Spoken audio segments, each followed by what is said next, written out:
Welcome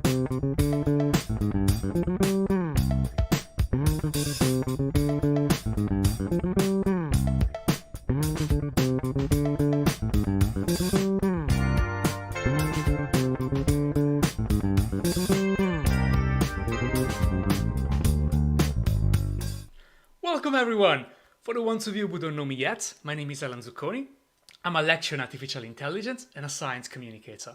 And if this is the first time you're watching, welcome to Gamedev Graveyard. This is the weekly show where we talk about games, post-mortem, prototype, and everything that is somehow related to the world of game development. Now, as always, before we start, first of all, thank you to all the people that are already here. I can see there's quite a few that were waiting. I think the theme of today's stuff really attracted more people than usual. Now, if you're here for the first time, or if you're a returning visitor, apparently YouTube is telling me that 80% of people do not subscribe. So if you like what I've been doing, if you like those kind of interviews, if you want to see more, feel free to subscribe. I think it really helps me and the channel to get a bit up in the recommendation. I mean, we're doing good stuff, right? So, you should want to get more content like this. Now, tonight or today, depending where you are, we're going to have a very relaxing chat where we're going to talk about games. And at any point, feel free to leave comments in the chat, and hopefully we'll be able to address it. And as always, there's going to be a weekly dose of shady goodness for the people that are waiting. Now, if you read the title, if you're here, probably you know already who's going on the show tonight. And it's Jake Hollands. He's a director on the Game of Thrones Tale of Crows. So quite a big game, probably the biggest we have so far, especially connected to such a divisive and loved franchise. But he's also the developer of SPACEPLAN, which is a clicker game. I was obsessed with that when it came out, published by Devolver. And it's also the artist on Not a Hero. And hopefully we will be able to talk a bit about all of those games. We probably have 5 gigabytes of videos to show, including some content that probably you might have not seen before, and some behind the curtains video of the development of the Game of Thrones games. I said games too many times. And also, I think that there's a very good connection on this channel with Jake, because he has something to do with the logo that you might have seen a few times, but hopefully there will be time to talk about that as well. Now, with that being said, let me introduce you to Jake. Hi Jake, how are you doing? Hello, I'm great. How are you doing? It's too hot again. Yeah, I'm in a jumper. I don't know how, but hey-ho. Even with the lights, you know, like I was hoping it was getting like, is it almost autumn, right? Should be cool. Yeah. But... Yeah, no, it's been bloody awful. Oh God. Do you want me to introduce yourself to the people that maybe might not know you already? Sure. So yeah, I'm Jake. I come from a graphic design background, and I now mostly make video games with a focus on idle, real-time, kind of low-commitment gameplay, and usually very UI focused. And I'm mostly very interested in kind of having fun with UX, basically. Yeah, that's about it.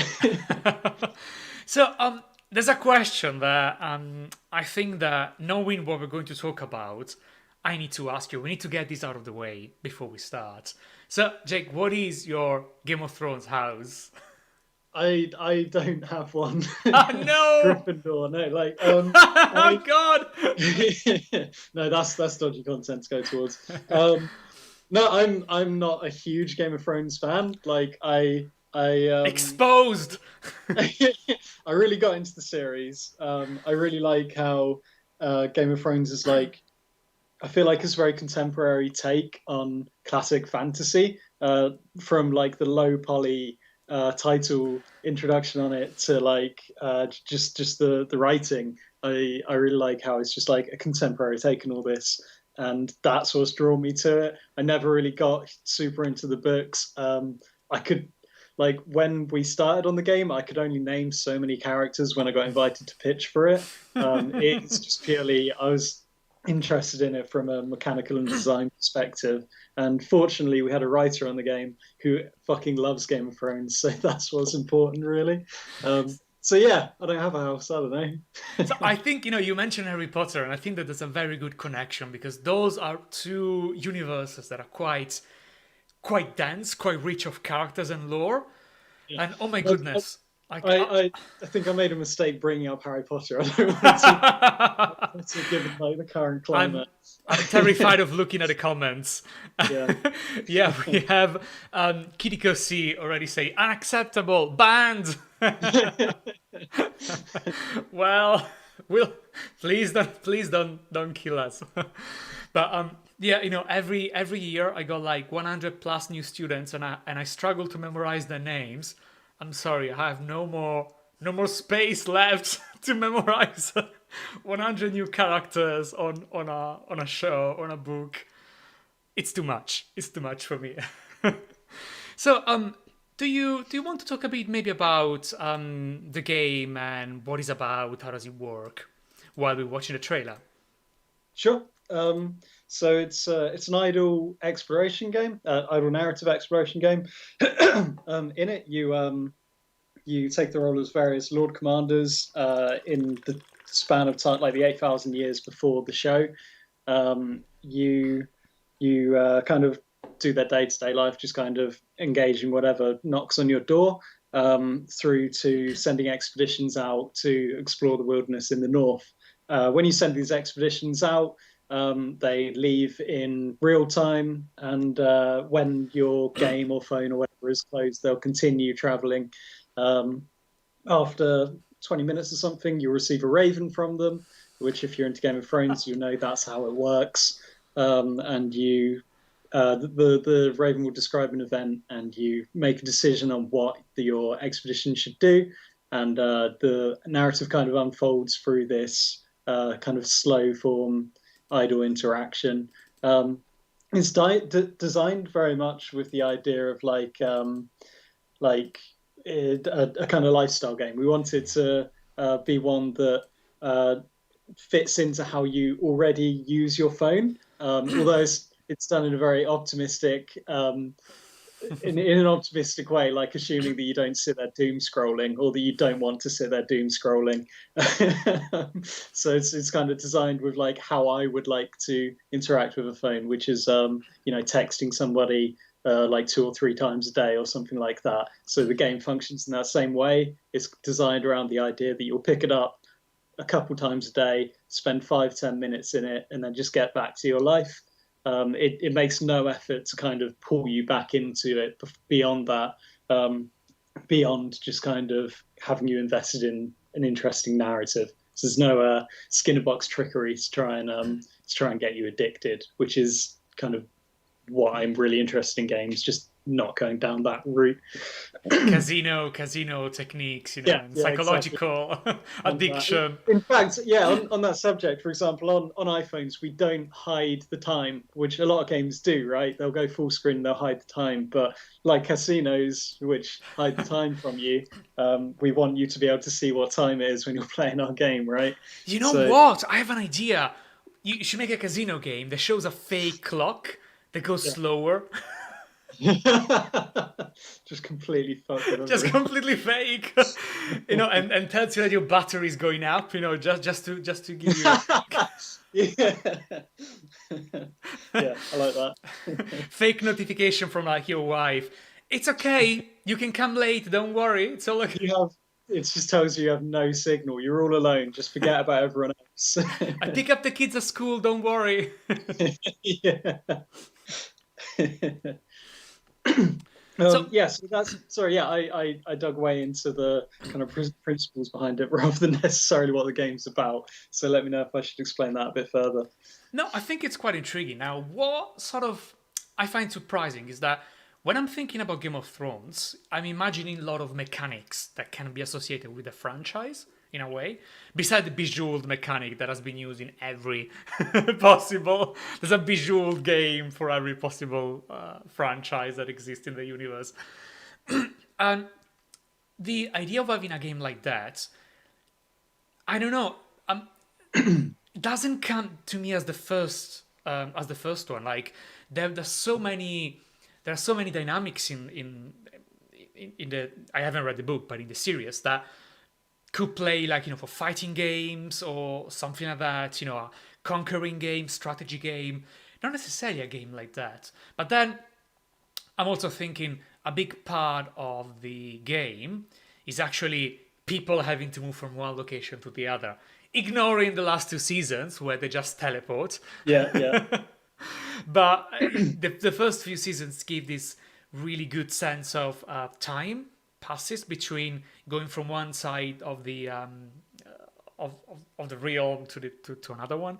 So how did you come up with the idea specifically for Game of Thrones? Was it always intentional? Did it just happen that it worked for the game? How did it happen?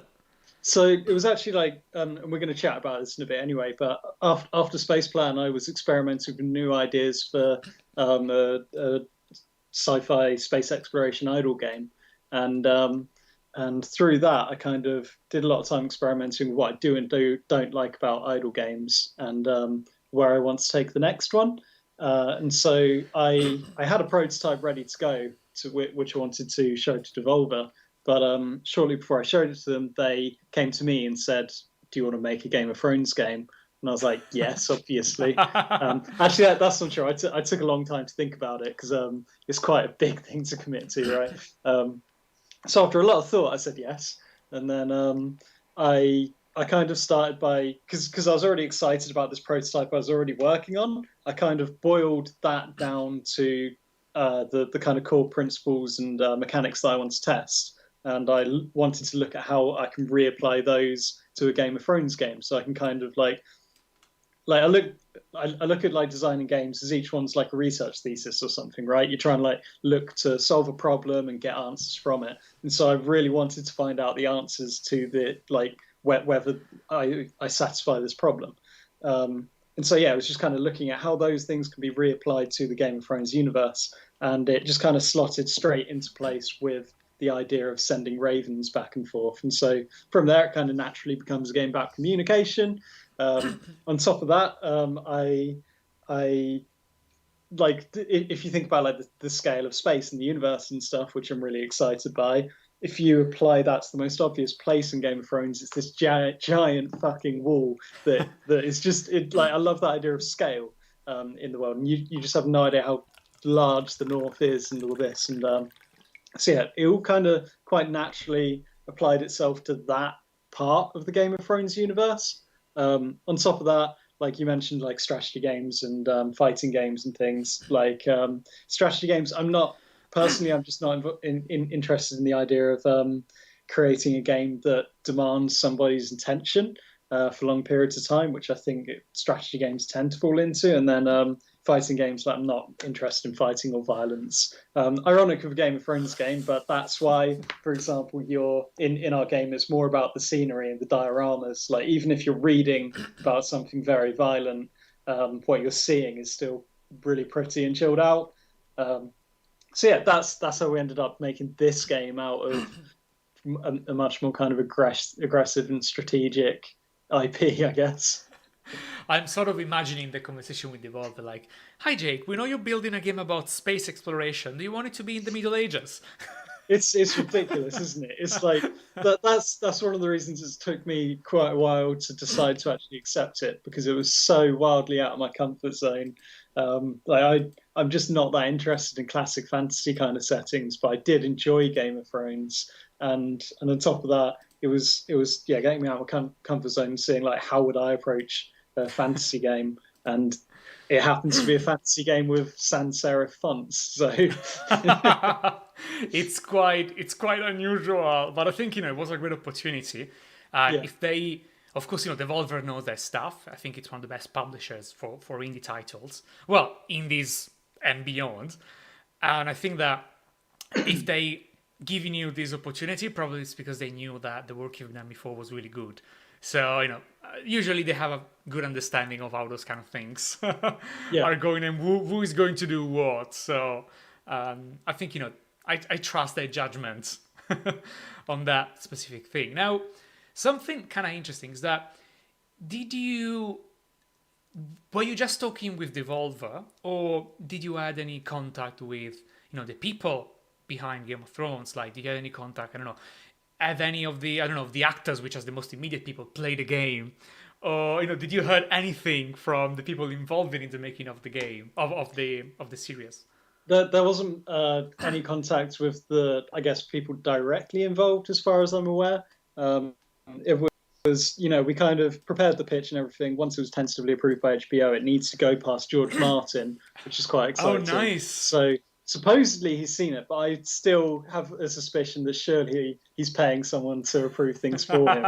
But I don't know, maybe he does actually turn up at HBO offices once a month and sit there for all of these approvals. I don't know.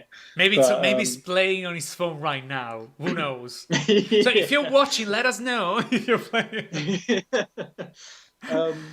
But beyond that, yeah, we were mostly in contact with their video game licensing team. So we did get invited to New York, and we went to HBO offices, and everything was really exciting. And had some meetings with them.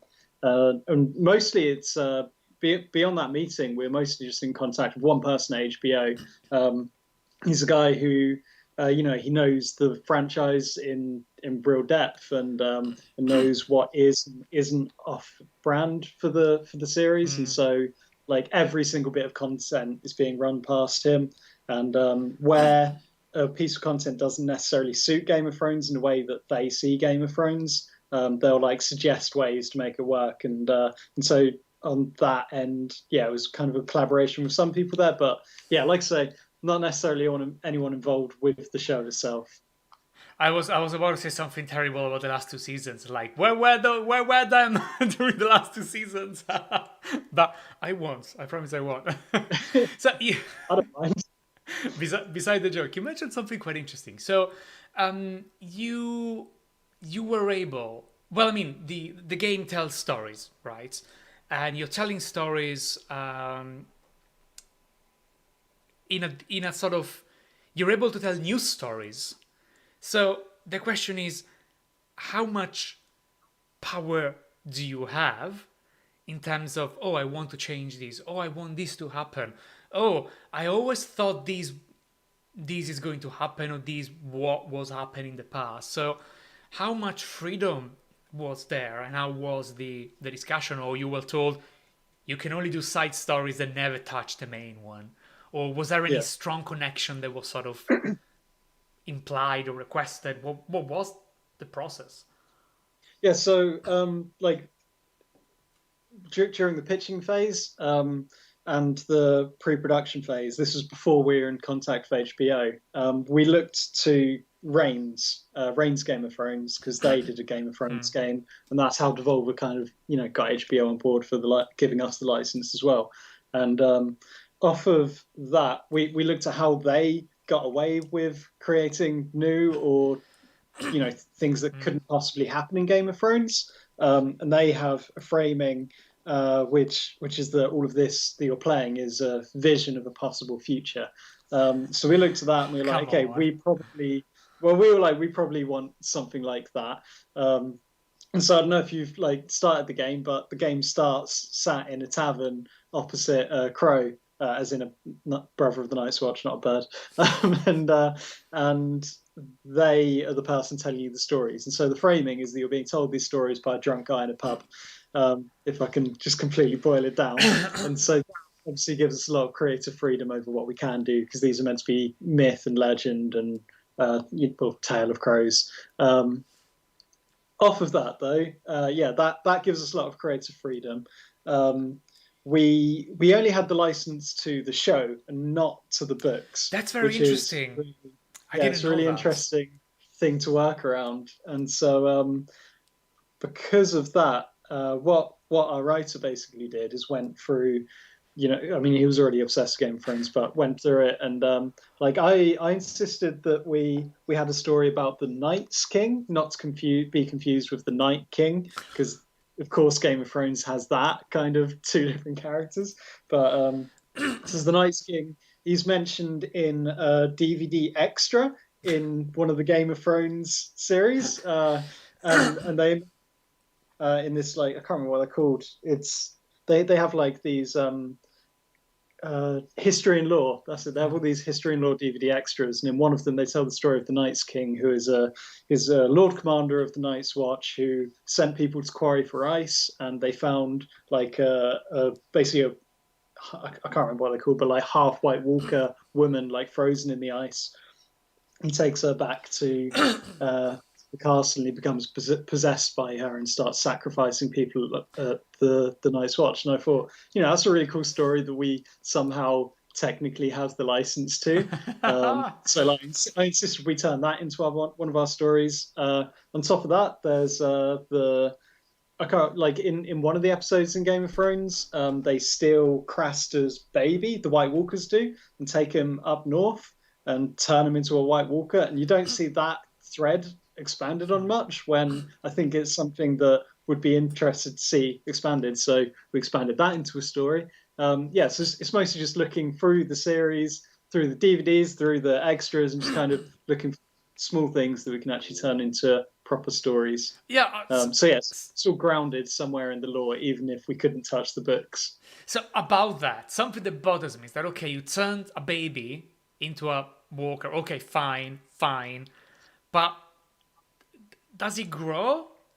Or does he stay like a baby zombie? And how does he fight? Sure, if you watch closely in one of the shots of the army, you see a White Walker with like a baby strapped to its front.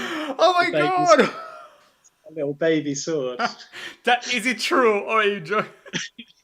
It's totally true. You should. It's not true. Sorry, it's not true. Oh god! So you have access to all of this like hidden knowledge. Oh my god! So some people will go crazy of that. So we had a message from Sam Cookie. I really like your last name, Sam. I hope it's your real last name. Saying, hello, I didn't even watch Game of Thrones, but the game is great. Thank you.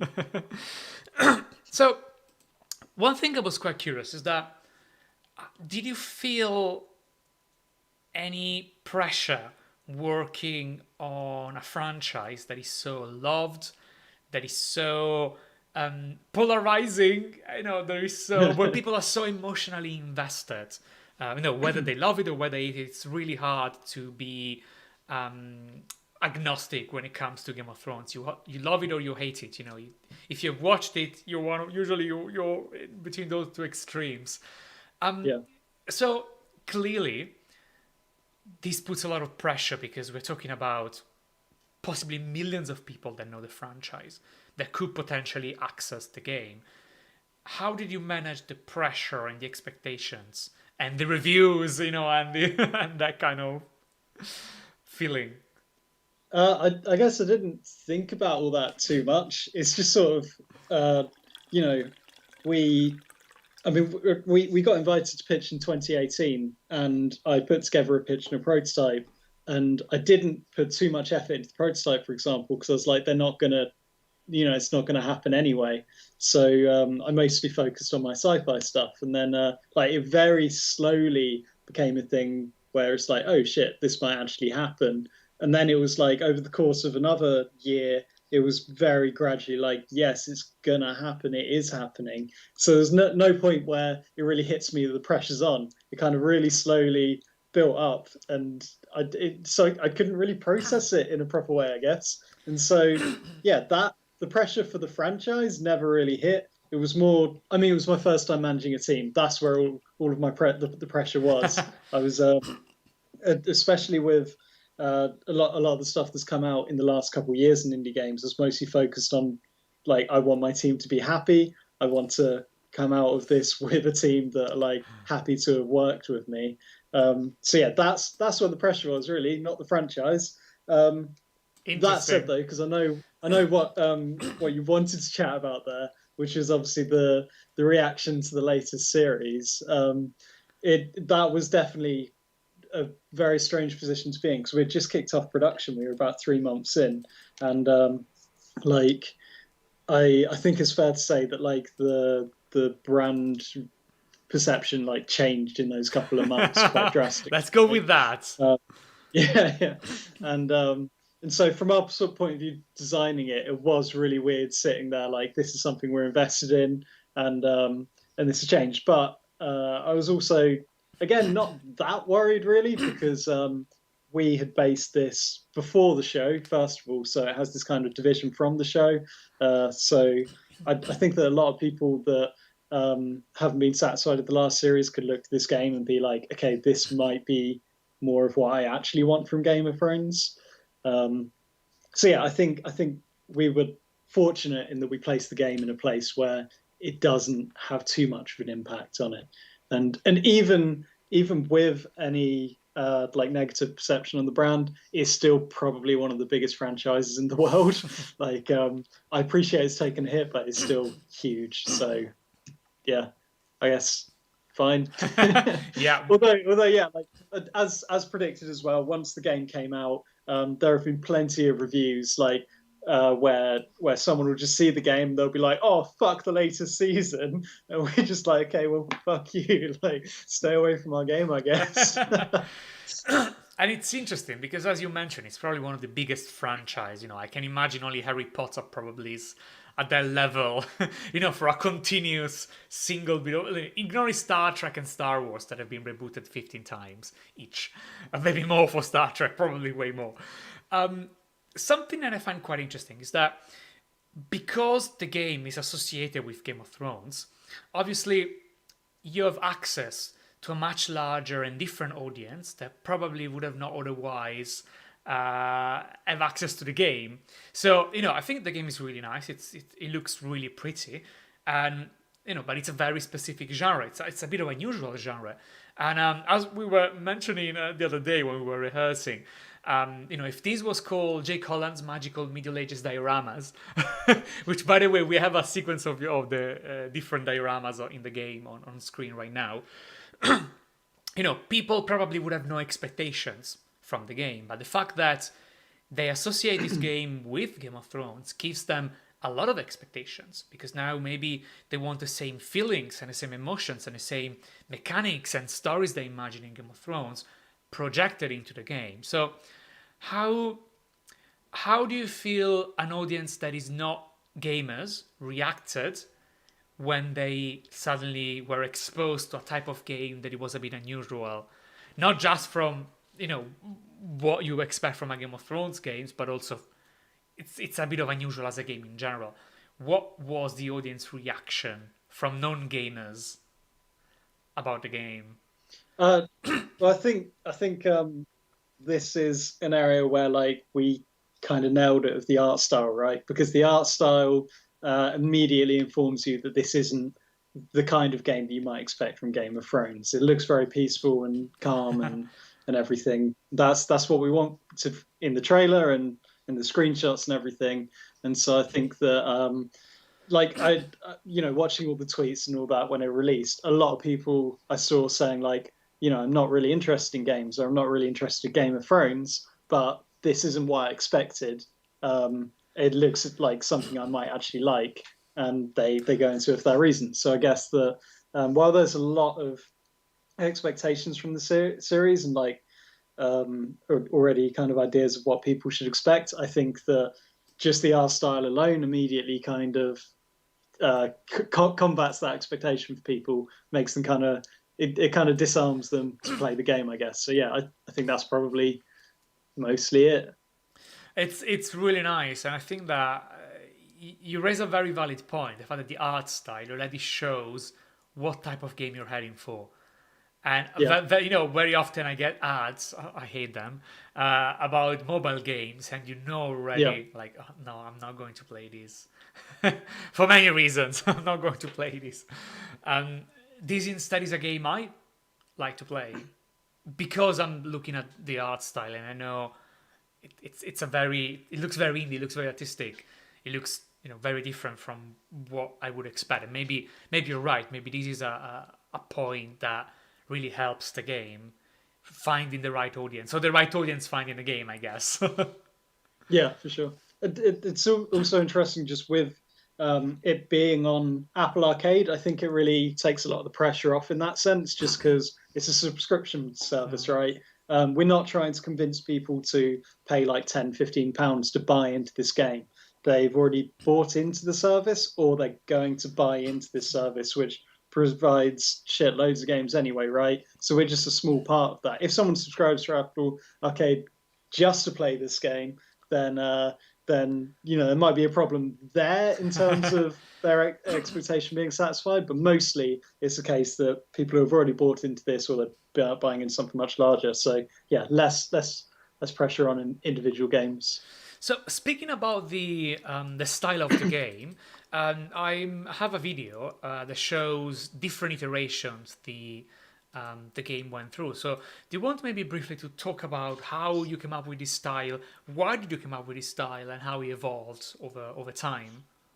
Yep. Is there a way for me to see which ones you're showing as you're showing them? Because it might. It's a bit tricky. Otherwise. It's a bit tricky, but okay, basically, it's that's fine. all of them.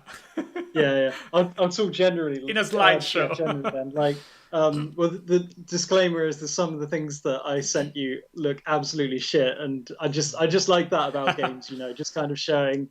There's some really scratchy images of Castle Black, for example, from way early on. Which I first got that on my phone. I went to my parents and I was just like, "Oh my god, look, we got this model working with these outlines." And they're like, "Okay, is that what this thing you're working on is going to look like?" And I'm like, "I don't know, probably, a bit better." But you're just so blinded by how excited you are for it that looking back at it, it's just like, wow, that looks fucking awful. But yeah. I don't know what to talk about with that exactly.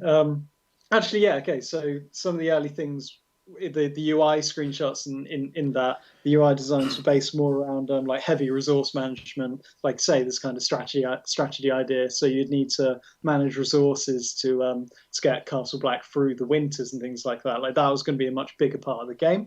But it kind of occurred to me when testing that out that if we want to make this game where it plays in real time and you can engage with it as much as you like, then we can't have this feeling where you're like, oh, if I don't pick up my phone, then my people might currently be dying because of the decisions I made yesterday. Like we never want the player to feel like that. So all of that had to kind of be ditched, and there was all resources and resource management was ditched because it just kind of doesn't fit into this style of gameplay, all in the favor of just purely narrative interaction, I guess. I can't actually remember the other images I said. I think it's really nice to see how the style of the game evolved as well. And even, for the people watching, I imagine that most people watching, following me on YouTube, probably they're game developers, or they're interested into game development. And it's nice to see the different iterations the game went through, from a sort of even just like how we explore the verticality of the of the space. If you're watching the live, just make sure you're muted, otherwise he goes crazy with the audio. But I think I'm always intrigued by seeing how games evolved over time, and I guess that this is also something I really want to show on the show, if that makes sense. To give people an idea of how games evolve and change over time, and the fact that if your game is shit and looks like shit now, that's good, because if you realize that, it means that you can improve it. And I can see so much improvement in the way the game explores, the different stuff. And that's an advice I often gives. Well, I always gives to my students. Probably some of them are watching right now. I hope some of them are watching right now. No, I'm joking. And it's a fact that fail early. Don't wait the last minutes to show your game to someone. Show it as soon as possible. If your game needs to be finished to be a good game, it's probably not a good game. That's an interesting thought, actually, with it being HBO and Apple Arcade. We couldn't show the game to very many people. It's just like, it was so sensitive that I loved just going to like indie meetups and things and just showing my crappy game to people and getting their thoughts on them. And it wasn't really an option with this one. It really kind of changes that. I didn't like. I mean, yeah, on a similar note, I just realised that some of these screenshots I've sent over, it doesn't talk about ravens at all. It talks about pigeons Oh instead. God, I didn't notice And that. on one of the images of the wall, I've actually done a really quick Photoshop job, like removing Castle Black from it, and changing. Yeah, like it's not called the wall; it's called the hold instead, because I wanted to. When I was interviewing people, I couldn't actually tell them what they were interviewing for. I prepared all of these screenshots that was kind of censored while still carrying the same idea across. I'm sure if any of them had thought about it for 2 seconds, they'd be like, "This is a Game of Thrones game," because I was just like, "Yeah, it's based in this fantasy world in a very snowy area where you're sending carrier pigeons long distances to communicate with your people who are fighting a zombie army." Like, Well, to be fair, I remember that a couple of years ago, maybe we had a conversation about some shitty stuff, yeah, and you were obviously very secretive about what the project was about, which is all right because most projects are under NDA. If you're an indie, your NDA is usually because you're worried your stuff gets stolen. If you're working on a franchise, the NDA is absolutely critical. yeah. So I had no idea that was about Game of Thrones. I was so surprised when it came out. I was like, I didn't know it was working for Game of Thrones for such a long time. So that was an absolute surprise for me. But at the time, I had no idea. I've never watched Game of Thrones at the time, so I would have never. Yeah, yeah. If you had told me Game of Thrones, I would have been like, is that a book maybe? Is that a movie? Yeah.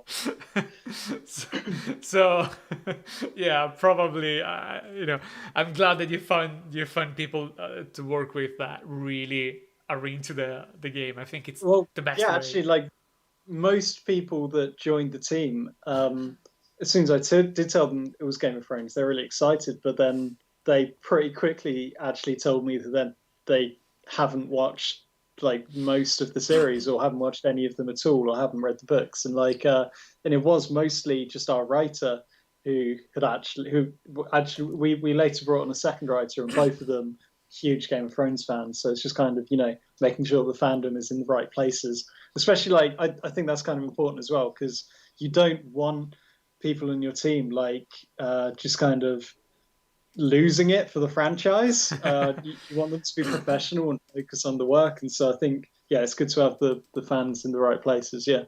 It's very interesting. So basically, did you really had to sort of fake or make a special version of the game just for the playtesting? Was it more or less what happened? So we didn't do much external playtesting, like I say. There were cases where like we go to close friends and family and show them. Like I think a number of team members did that, like unofficially, because I couldn't tell them you can tell your friends or family about this because my contracts with HBO and Apple. So yeah, it was just kind of prototyping with friends and family, which is probably a pretty big no. Like don't just do that. But yeah, we didn't have much of a choice. Beyond that, like later in development, once we had like the first proper iteration of the game together, we did contract external testing. And with that is paid testing. They're under NDA anyway.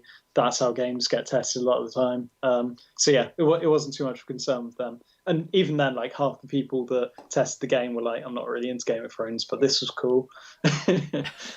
So I'm glad that went well and there was no leak or anything. So I think you managed very well. You've chosen the right people. Very, very well. And were you happy with the final results and the reception and everything? Yeah, like I guess towards because the game it we finished it up actually a couple months ago, and then it was just kind of tightening up small bits while we waited to kind of slot into Apple's release schedule. And so it was during that time that I actually started to really panic and start to get a bit depressed and things, because you've submitted the final build of the game with SPACEPLAN. I think I submitted that, and then the game came out like days later. Whereas with this, it's like you're sitting there for months, just like you start to think about it. It starts to get to you and it starts to bring you down because you no longer have any control over the reception of it because you can't change anything. And I think that's where things, you feel like you're in a bad position. But it came out and people liked it. And I saw people that didn't like it. I'm very aware that those people exist, but that's never really not for long. It's never really bothered me because I I I kind of like it when people hate my things. I just kind of feed on that a bit, enjoy it.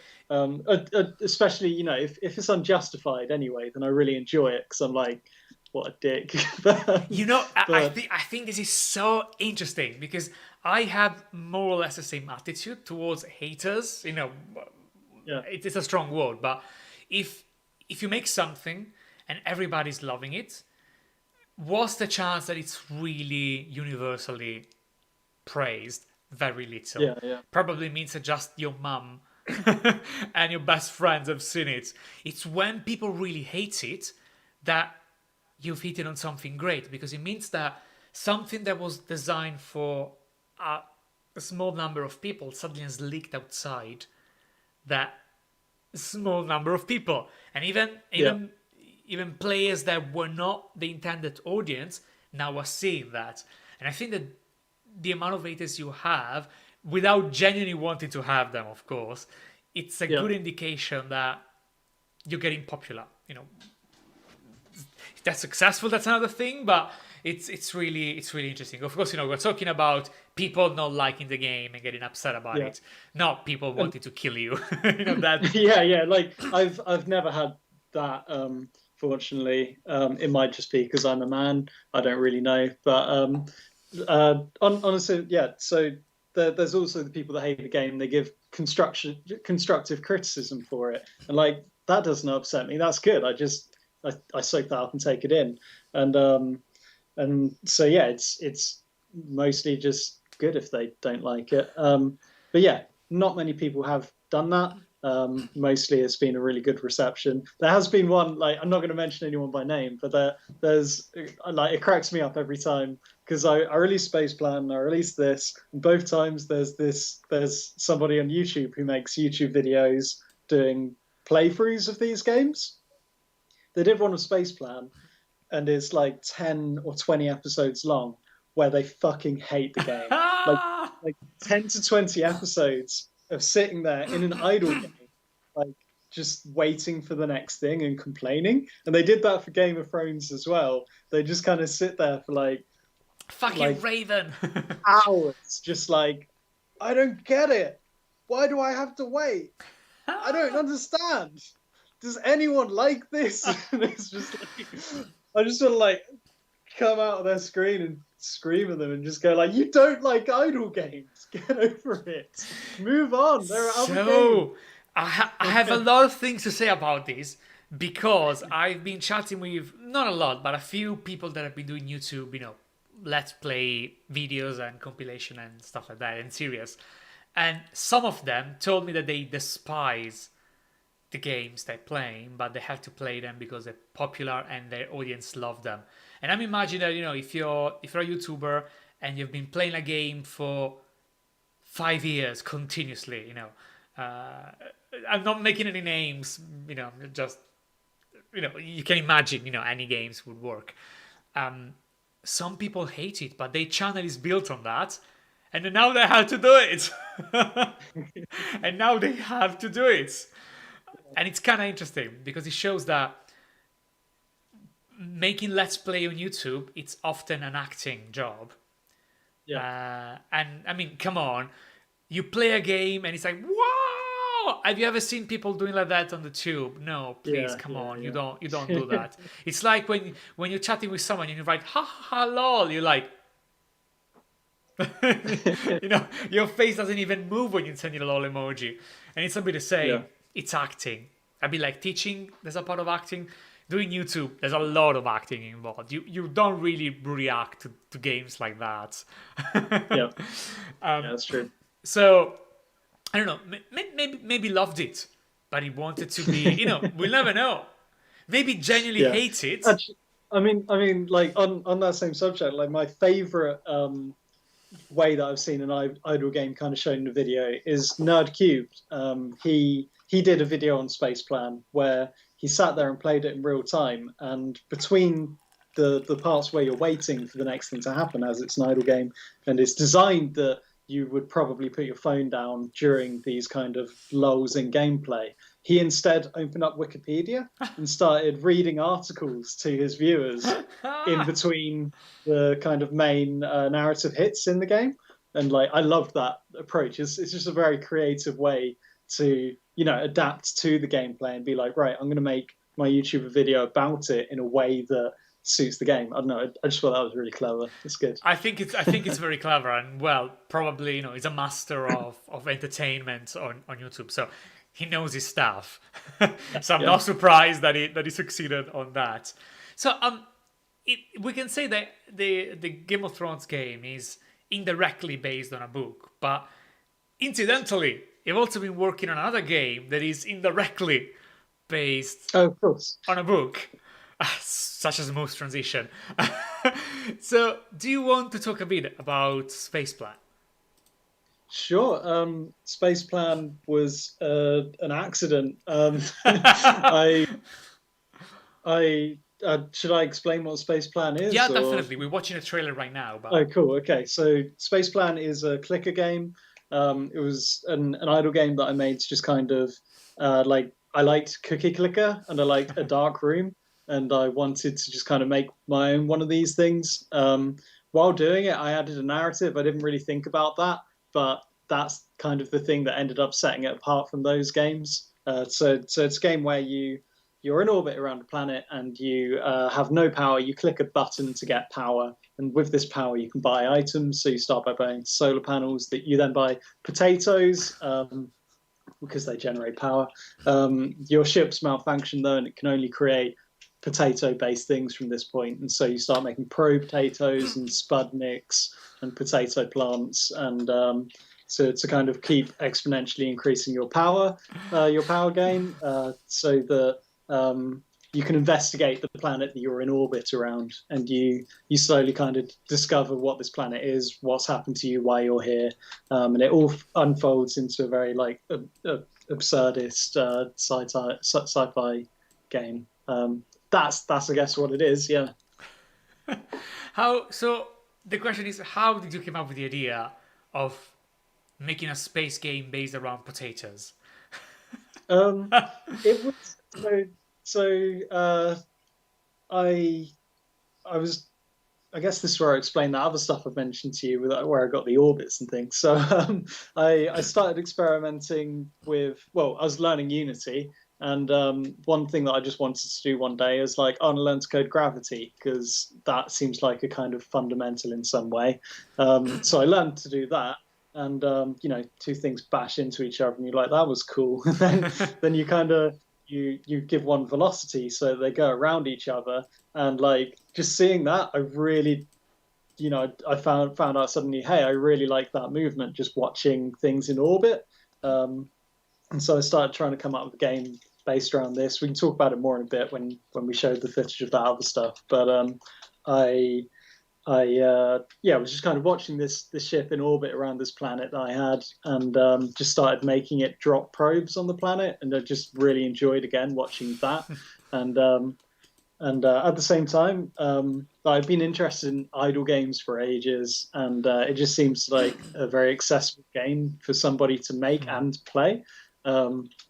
So I started just kind of working on how I can do that, and so I just kind of looked towards Cookie Clicker and combining this space thing I had, and those went together quite easily. The potatoes came into it because I had the solar panels, and the idea was like the game wasn't going to involve potatoes, and I had no idea what the story was going to be.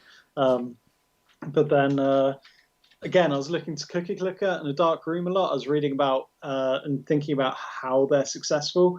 And for Cookie Clicker, I felt that one of the reasons it grabs people is because of the comedic hook early on. Not only the cookies, but I think that in Cookie Clicker, you start by buying a cursor to click the cookie for you. Then the second thing you can purchase is a grandma to bake the cookies for you. And that's, I think, kind of a comedic hook, right? There's kind of something fucked up about having this like factory full of millions of grandmas making cookies for you. And so I was like, yeah, I need the second thing that you buy to have a comedic cook. And so I thought, okay, potatoes power things. We'll have a potato. Um, I got that in there, and then I just, naturally started hitting off stupid puns. I was like, "Hey, pro potato is good," so I added the option to make a pro potato.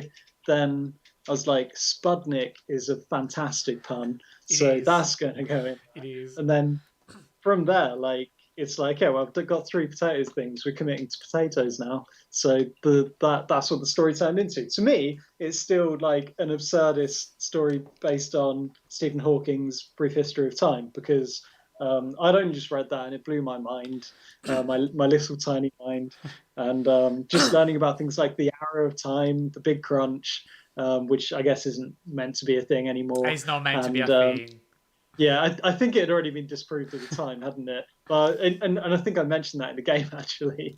Um, but but yeah, for me the game's all about those concepts. Me just kind of exploiting them to create this, like to get to the where the game goes. I won't do any spoilers, but just kind of having fun exploiting these concepts. But yeah, to everyone else, the game seems to be about potatoes, and I don't think it's a game about potatoes. That's it's nice to know what you think the game is about. I remember potatoes because I think they're the elements that bother me the most.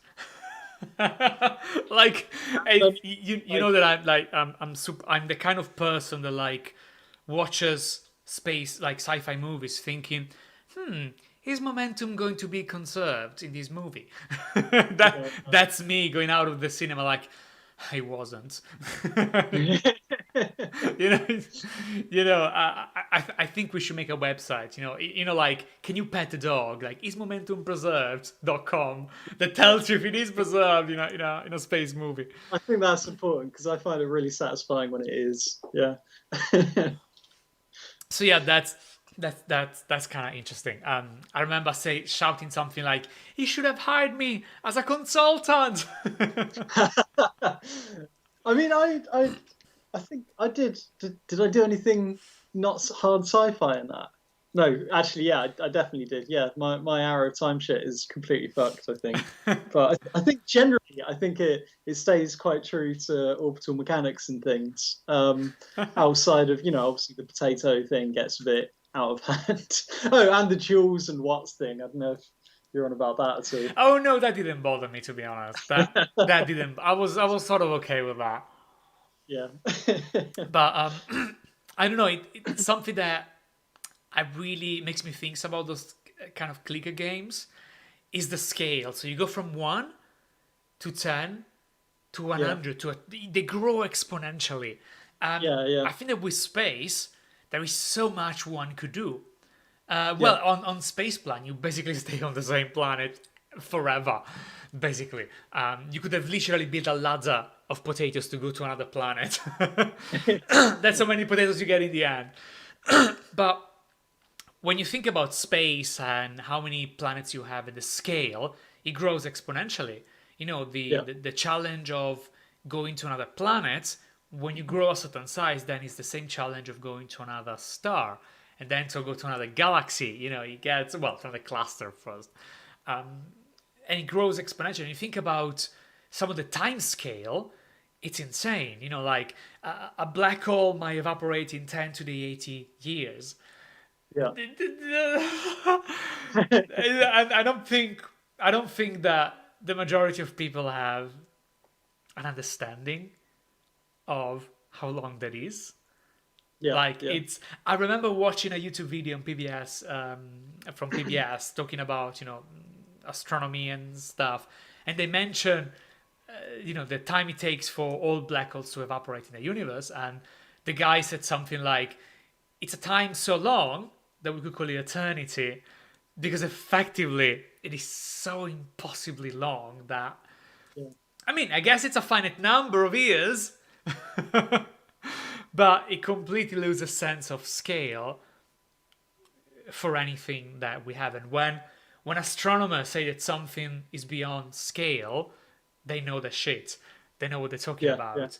It's like you mentioned it now. Actually, it's really funny to think that we tried to measure all of these in our own unit that is years, right? Because if you think about getting to this kind of massive scale, and like the way that we count it is through our little planet doing this around our star. It's like maybe we should like measure it more in like Pluto years or something, right?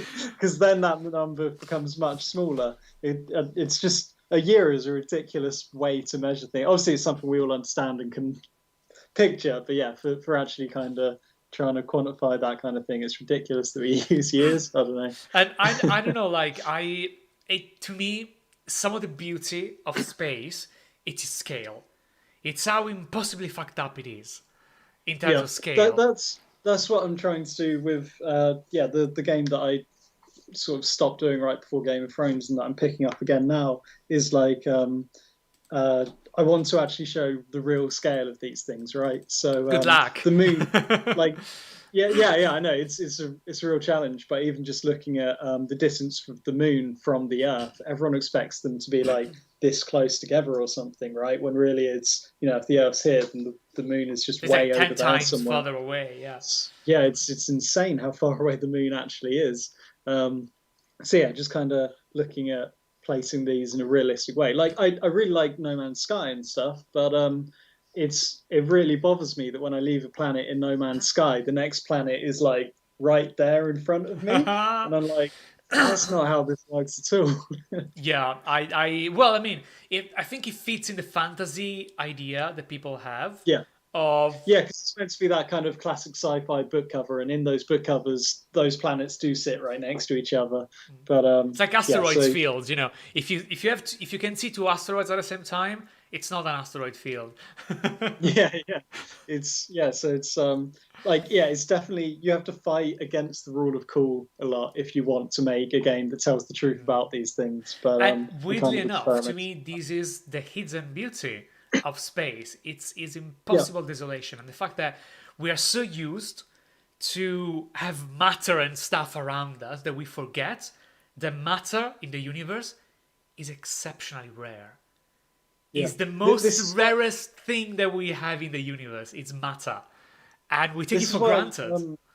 I'm really excited about like using idle games as the kind of mechanic to show you these things, right? Because in idle games you need patience, and things do naturally move quite slowly, and so I think that kind of naturally applies to being realistic about the scale of space and stuff. Like, oh, you want to go to that planet? It's going to take a while.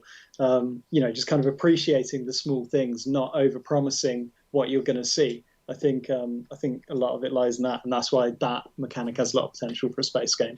So I remember I had my sort of revelation moments when I realized the scale of stuff. Because let's be honest, you can think they're far away, things are far away, but unless you have a solid understanding of astronomy and numbers, they lose sense. If I say 10 to the power of 10 or 10 to the power of 20, it doesn't give you an idea of the scale. They lose everything beyond 100 loses scale in our minds, and this Yeah, it's part of its beauty. And I remember that I was working on a gravity simulator because that's the things I do when I have time. I think on that we're pretty much aligned, and because I wanted to plan a trip to Mars with an optimizer. So I wanted to find the best space maneuvers to get to Mars that yeah. weren't necessarily Hoffman transfer, because fuck Hoffman. Like it's boring. I want something more creative to go to Mars. Yeah. So I made my own optimizer thing, and then I realized that floating point numbers were not big enough to store distances and Yeah. velocities. And I was like, oh fuck. This is terrifying. This is absolutely Yeah. terrifying. And it's true. They're not, because it's so vast and things are so impossibly small. And this to me, it's the real beauty of space. It's the immense desolation that is in between stuff. I think maybe I'm wrong, but I think that planets are further away than subatomic particles are in the atoms, in terms of scale of stuff. And I think it's insane. It's fucking Yeah. insane. And it's a shame that the majority of people do not have the tools to appreciate that. Like, you need to. I remember that one time NASA posted this smiley face they found on Mars or something, and I was like, really? Like, is that really what makes people interested in space? Yeah, yeah.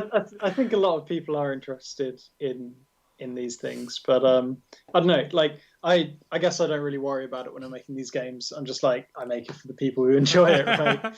So I don't get too bogged down on that. I don't think. But yeah, I know we'll be talking about orbital mechanics quite a lot.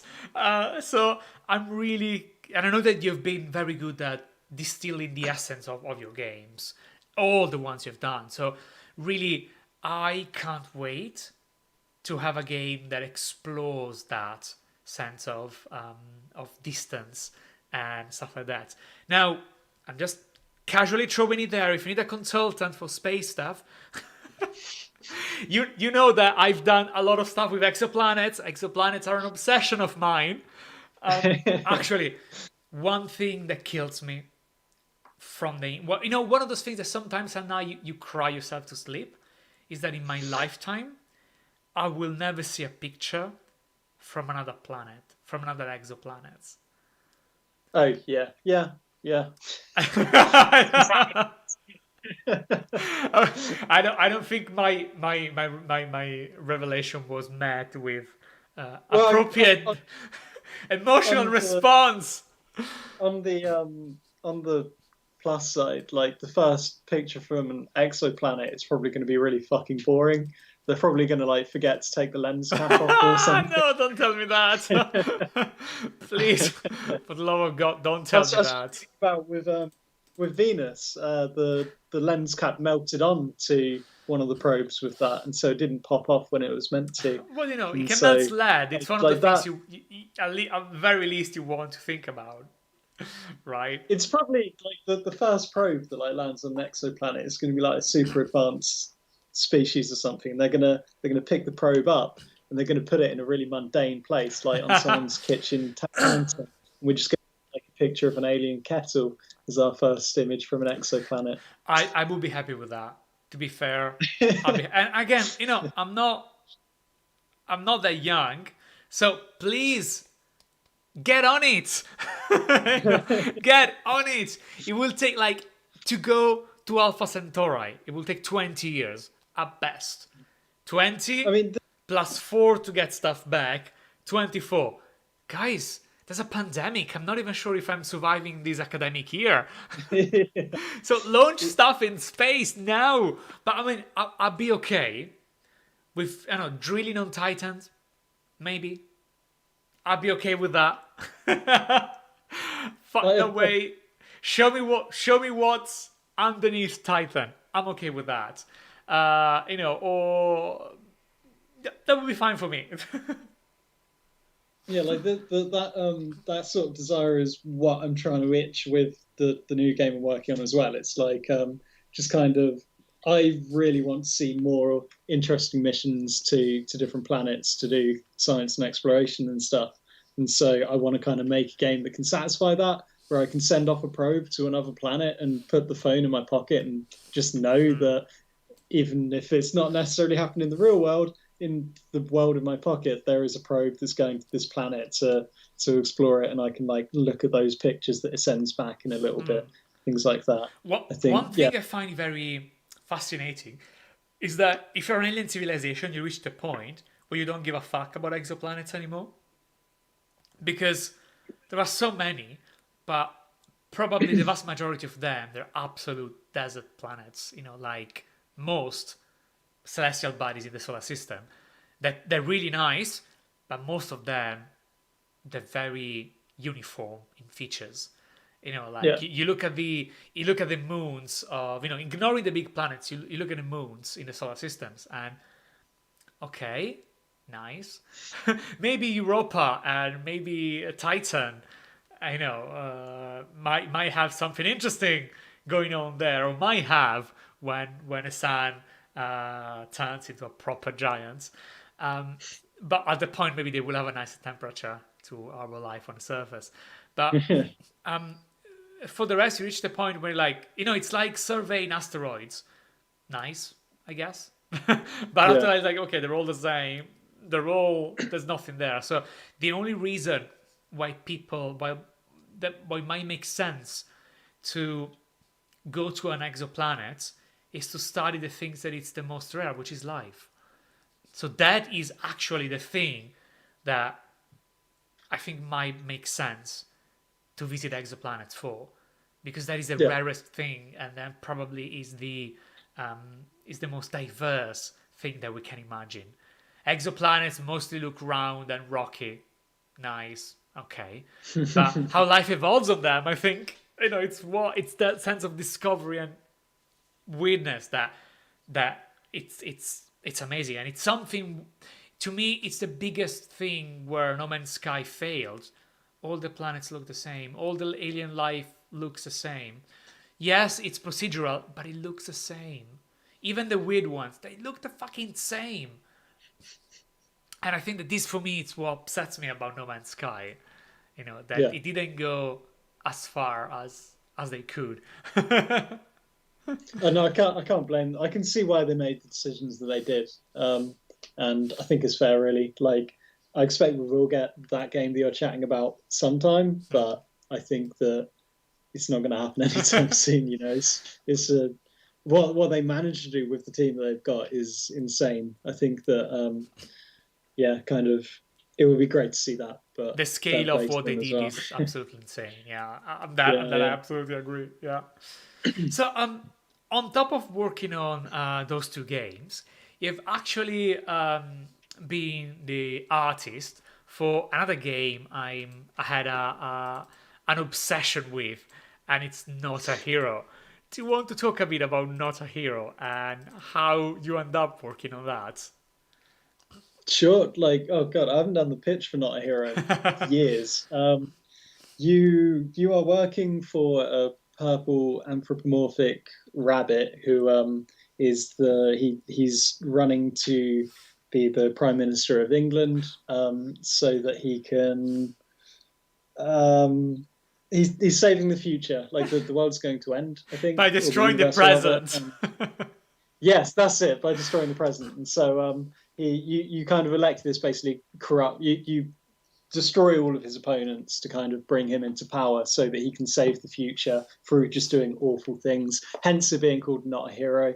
You play the game as a bunch of quite awful people from awful backgrounds who do awful things, including using a cat as like a bomb and things like this. And it's a quick cover shooter.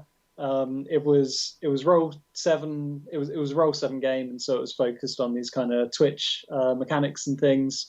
Very kind of, what is it they say? Quick, easy to learn. No, easy to play, difficult to master. Like, it kind of follows that principle. Yeah, as Pixar artist on that, it was my first job in the industry, which I think I was very fortunate that they picked me to work with them, because with it being Roll 7, with it being published by Devolver, it kind of put me in a good position to get my own games noticed very quickly. It was, and I walked into that job in quite an odd way. It was I went to the London Indies meetup. I was just writing a dissertation on games. I was studying graphic design, and I was interested in doing graphic design for games. Like, I don't know if you know Corey Schmidt's work. I think that's how you say his name. Like, I fucking loved his work. He does all the branding for, I think he did like The Last of Us, and he does a lot of stuff for PlayStation. He designed all of Polygon's branding. Big fan of him. And I wanted to do something like that. So I started going to indie game meetups to meet indie game developers while I was in university studying graphic design. And I also started learning to make games, just because This is the way I always approach graphic design is like, if I want to design for this thing, I need to understand it. Even if I'm not going to make games, I should understand the process of making a game. So I started learning to make games. And those two things got me invited to work on a game. And when you're a student, you don't turn down a job. So I took that on.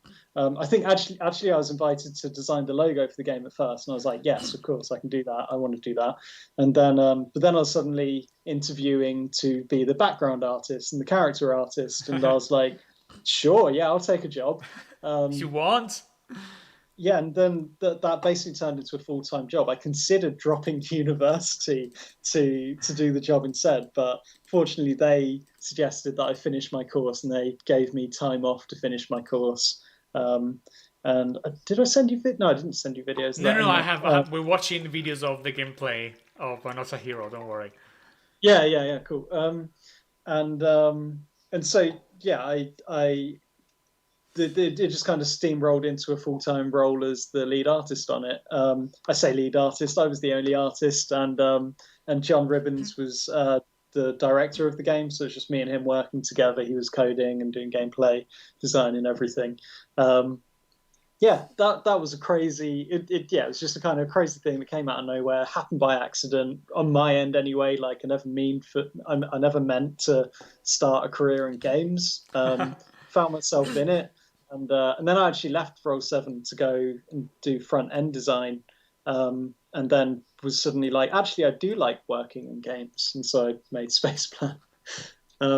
Yeah, I don't know if you want me to run by more of Not a Hero. Like it was interesting. I was like, I'd never done pixel art before, and you mentioned that. I thought that was a joke.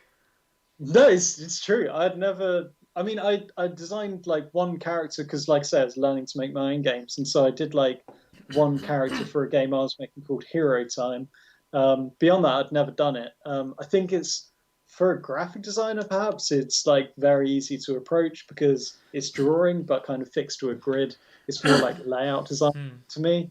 On top of that, there's also something quite controversial. I do think pixel art is easy. I think that while it is very difficult to do like these really beautiful dynamic shots with it, I think that if you just spend like a couple of weeks. I mean, that's what I did. I interviewed for this job. I'm saying this because you might have students looking. I interviewed students. For this job, cover your ears now. I interviewed for the job, and then they said we'll send you an art test in a week's time. And so I rode my bike home, and I went to the computer, and I spent the next solid week just practicing pixel art, ready for the art test this and next week. And I just downloaded pixel art by good pixel artists and literally traced it to just understand how they do like dithering and highlights and how they choose their palettes and do shading. And like after just kind of basically copying like 2 or 3 different pieces of pixel art, I started doing my own, and really quickly had something that a lot of people would be satisfied with having in like a high quality game. And so yeah, I do think it's quite easy to do. And on top of that, because a lot of gamers look at pixel art games and call them lazy. Pixel art, it's quite easy to do, but it's really fucking time consuming. It's not lazy at all. It's fucking drag. I'd much rather do a 3D game and like rig a character and animate that and texture that than do all of this frame by frame animation. That it's a lot of work. It's very time consuming, but it was a lot of fun. I really did enjoy working on Not a Hero. So the question I have to ask about the pixel art is how, I don't even know how to ask this.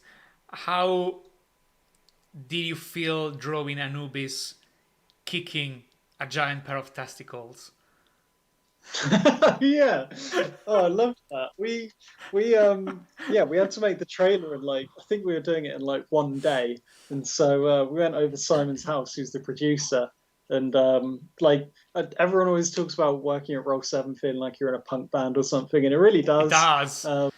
Yeah, and so not in like, we worked a lot, but it was all just fun. And So yeah, invited to Simon's house, and he just gets pizza in, and we just lock ourselves in into the room at the table until we finish this trailer, basically.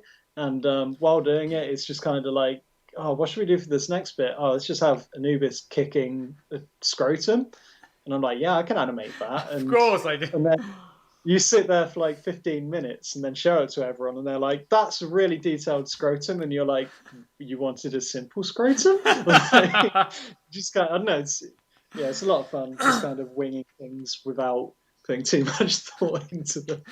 So the second question, and everyone is probably asking playing the game in 2020, is: did Not a Hero predicted Brexit? Are we living in a not a hero world? I think John might have nailed how ridiculous politics really are with that game, I guess. Yeah. So the thing that people might not know is that when the game launched, Roll 7 did this absolutely insane sort of marketing campaign where, I mean, they had a Bandiload costume, which I imagine was the sweatiest thing you can imagine, and that's that's nice. That's it's something you can imagine, but I think it was around election time, maybe. Yeah, it was the 2015 election. Yeah. So basically, they were printing all the election leaflets about Bannerlord and asking people if they wanted to vote for Bannerlord, and so people were really confused, and they had these what's the name of the ribbon? Is it? Oh God, is it a lapel? No, it's not a lapel. I can't remember. Yeah, but I know I have it. I forgot. I I forgot to can't bring remember it. what they're called. So they had this sort of thing you put on your Like a ribbon, like a ribbon thing with the image, and like you get them as prizes at events. I don't know. and they look like Yuki-Puan. So they were, Of course, yeah. because Bannerlord is purple like the Yuki-Puan, Yeah. and so it created this thing where they had these leaflets, vote for Bannerlord, they look like Yuki-Puans, and people were very confused, and they were genuinely asking people to vote for that, and I think that some people might have. Might have done. We also because we did like a press tour in America. Well, press tour is, I think it was only San Francisco. But we sat in an apartment, chatted to different journalists and things. And at the end of every interview, staying on brand, we handed them a Bunny-Lord bribery bag because the idea is that he's a corrupt politician, and so we'd hand them a little bag that had a Bunny-Lord branded little bottle of champagne and a Bunny-Lord cigar. Like they go all out with their marketing, which again, it's just another thing that's just really fun to work with. I think I had one of the low tier Bradbury bags. Yeah, like every journalist was like extremely uncomfortable taking them off of us. It's just hilarious. Now they know what does it feel to work with politicians, I guess. But one thing that you have done for the marketing is basically drawing a lot of pixelated characters for in the style of the game, and those characters were actual people that worked in the game industry, and we're watching it right now. It's the Bannerlord fan club. And actually the very first one in the corner, it's actually me, so I'm really which I'm really honored of having that. And it's a bit weird because it is, I think that most of the people that attended the party, the Bannerlord launch party, had one of these and probably the picture were drawn from some of the pictures that were taken there. So it's probably one of the only times I was wearing a suit. So I'm forever this professional pixelated character. And I remember that I loved this so much that basically I asked you if I could steal it. And from that moment on, it became my logo, and I've never stopped doing that. Now, something I do is I sign all my work emails with the beard person emoji, just because it's available on all emails rather than sending an image. But the the pixelated avatar will forever stay in my heart. I I'm guess. very proud that you still use that. It blows my mind. And there are so many other people that works in the industry, and I can recognize a few. Like I can recognize Rami, because obviously he has the Flambia Oh T-shirt yeah, yeah, there he is. and the Rami jacket that I don't know if he's still wearing that, but for years he was wearing that. Yeah, yeah. There's Bunny Lords. I mean, we sort of expect that, but That the Bunny Lord one is actually I I don't remember his name, but yeah, the because the guy that wore the Bunny Lord yes, I costume. thought that because It's, he looked yeah, it's not actually Bunny like Lord. in between of his eyes he had the hole to look, and he has this Yeah, giant Bunny Lord hands. yeah. So I thought it was that. I think one is Nickel Hunt because he has like a bear, but I don't know if Yep. it's this one or this one. So maybe I don't know where you're looking. I'm looking at the. I think if you're on Skype, you can probably see the image I send. I send like. Oh yeah, yeah. But you said this one or this one. I know, like, there's the one with the full-on bear on top of his head. That's definitely Nico. Okay, that's sorry. What's the other one? Sorry, which one is? You said there's two that might So be him. the one with the bear on his head is Nickel Hunt. Yeah. Okay, Definitely, yeah. then it yes. Then it's him. Then it's him. If the people in the chat in the watching they want to guess someone else. Can anybody spot Gabe Newell? I always recognise him pretty quickly, but that's because I drew him. Because I remember one time I was sort of trying to put all of them in perspective, like with names, but I don't remember. I don't remember. Is Fail not one of them? Yeah, I think he might be one the diagonally bottom right from you. I think that's him. Oh, it's the one with the sort of pink Yeah, background. and in the suit with the beard kind of joining up with the. It Nice. was, oh, yours does too. They're very slightly different. I probably like half of these. I didn't have like a template that I work from, so it was like grabbing any one of them and just turning it into the other person. So a lot of them have like slight similarities due to that. Was the snowman? Is he like frozen? Yeah, I think someone requested that, and I was like, okay. Like it started off with Simon just said to me, "Oh, make avatars for these like 4 or 5, or it might be more than that, big people from the industry." And then quite quickly, people started asking for their own, and so I started doing them based on what would be filtered to me. So Simon would send me this and that person, a picture of them, and say, do a portrait of them quickly. And so I was just taking them off as quickly as I could. And then amongst this, it got to the point where people started tweeting me directly, and so I kind of like went off script with it, and started just kind of doing anyone that tweeted me for. I think I was doing it for like a couple of weeks or something. Yeah, there's so many. Uh, There's so many. yeah, it was a great laugh. I really enjoyed. Like it was a bit of an edgy one, but Mitch, I forget his name from. Was he from Polygon or IGN? He's like a big journalist. I forget his surname, but Mitch something requested that he be in the picture with the dog from some point in the game. Oh, it was from our marketing. We had a thing where you vote on whether or not Bunny Lord should shoot a dog, which Oh was my god, the kind I of remember that. yeah, and people voted for the dog to be shot, and I was just like, well, that's dark. Why'd they do that?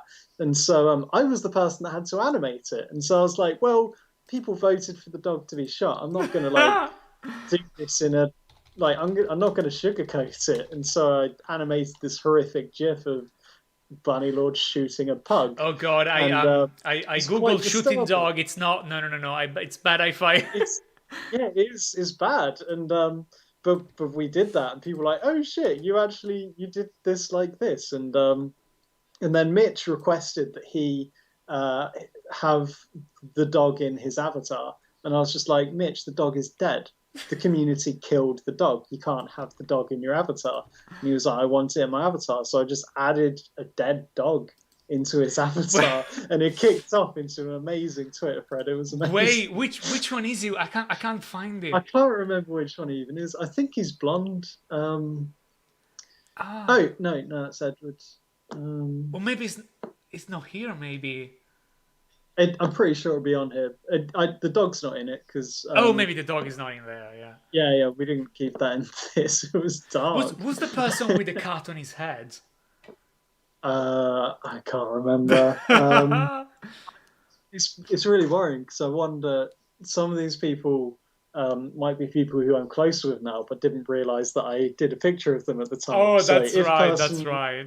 yeah, if person with cat on their head is someone I know quite well now, then I'm sorry to them. Because But I I'm trying don't to think who remember. in the industry loves cat, and it's not me. you know, but I'm not I'm known pretty for my sure love of like cats. So most of them, it was just like I got sent one random picture with them in it to draw, and so that person probably just had a cat in their picture, and I was like, they get a cat. so now they will forever have a cat in their Yeah. pixelated avatar. Something that I did, and I mean, I think it was amazing, but I don't know if you felt the same. And actually, I don't know if you've seen that. I've been working on this shaded tutorial for Journey, and what I did basically was changing the avatar so that he had the Journey cape. Oh, I've seen you do this with some of them. Yeah. So yes, every now and then one of the tutorials a special cover. Um, so I had a lot of fun doing that, but at the same time it felt weird, sort of changing your work. And Yeah, yeah. something you mentioned is that it's no real pixel art. Is that true? What do you mean it's not real That pixel art? the pixel don't match one to one to actual Oh, pixels. so in these they do, but yeah, I think when the game was released, the pixel art was being scaled by that's good, yeah. The the game was being scaled by I think 1 or 2.5, um, which created like it kind of makes the pixel art quite dodgy. And on top of that, I think there was a problem with the aspect ratio, but that's been fixed now. Oh, so now it's On back to the being real pixel art. Yeah, so I'm pretty sure the game is now, proper scaling for the pixel art, and it definitely is on the Switch at least. I know that, and play as well on the Switch. And, yeah, it's I've got it on the Switch. It's really it looks really nice. Yeah, it's because it was quite devastating when the game came out to see all these animations and all the art that I'd done kind of scaled in a dodgy way, but that's been fixed now, and yeah, it's as it was intended to be. It's great. I'm glad to know that I'm pixelated properly now.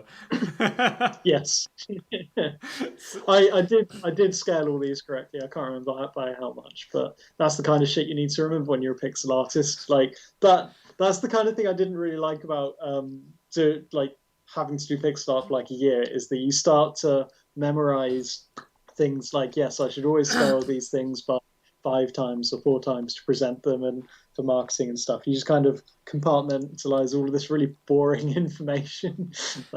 So one thing that I don't know how I'm feeling about it, but I've never technically finished Not a Hero, and the reason is that I Why? fell in love when I put my hands on it, and I was one of the beta tester for the game, Oh yeah. and I there was like a critical bug that basically crashed the game before when you completed the final boss.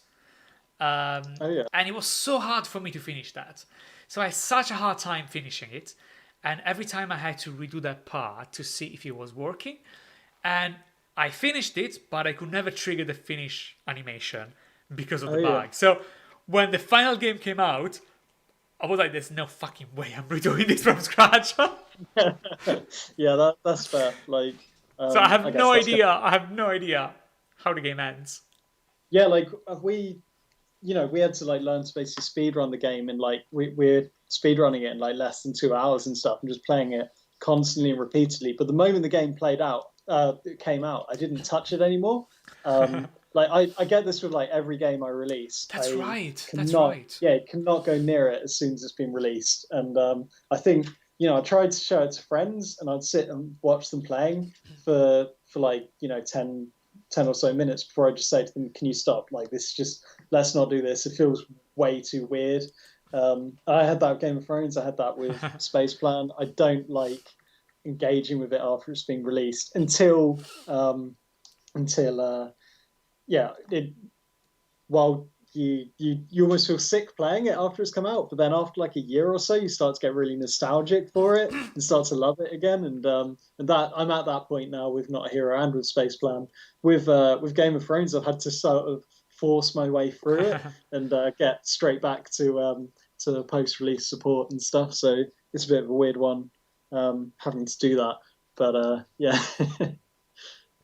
It's quite a tricky situation, I guess, and I have the same feeling where when something is done, I don't want to touch it anymore. I hate it, Yeah. because you spend so much time on that it's like, no, please, never again.